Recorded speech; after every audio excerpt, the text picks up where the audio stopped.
Hussain bin Ali റഹ്മത്തുള്ളാഹി അലൈഹി അദ്ദേഹം സയ്യിദാണ്. അദ്ദേഹം പറഞ്ഞു, ഞങ്ങൾ മുസ്ലിം ലോകം മുഴുവനും ഈ നീക്കത്തിനെ എതിർക്കും. അപ്പോൾ ബ്രിട്ടീഷുകാർ ഒന്നും ചെയ്തില്ല. ബ്രിട്ടീഷുകാർ വഹാബികൾക്ക് ആയുധം കൊടുത്തു. വഹാബികൾ മക്കയിലേക്ക് മാർച്ച് നടത്തി, മക്കയെ ഉപരോധിച്ചു.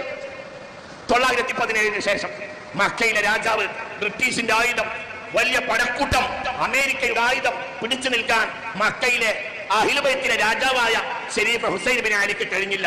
എന്തിനാണ് ഹുസൈൻ ബിൻ അലിയെ എതിർത്തത്? ഹുസൈൻ ബിൻ അലിക്കെതിരെ യുദ്ധം ചെയ്യാനുള്ള കാരണം എന്താ? ഒന്നുമല്ല, ഞങ്ങൾ ഇസ്രായേൽ രാജ്യം സ്ഥാപിക്കുമെന്ന് 917 ഇവർ പറഞ്ഞപ്പോൾ ആകെ പ്രധാനമായി പ്രതികരിച്ച ഒരാൾ ഹുസൈൻ ബിൻ അലിയാണ്. അങ്ങനെ അഹ്ലു ബൈത്തിൽപ്പെട്ട ഹുസൈൻ ബിൻ അലിയെ ഇവർ ഉപരോധിച്ചു. അദ്ദേഹം ജീവനം കൊണ്ട് ഓടി നേരെ ജോർദാനിൽ പോയി. ജോർദാനിൽ ഉണ്ടാക്കിയ രാജ്യമാണ് അൽ മംലക്കത്തുൽ ഉർദുനിയത്തുൽ ഹാഷിമിയ്യ. അത് ആ തങ്ങന്മാർ പോയി ഉണ്ടാക്കിയ രാജ്യമാണ്.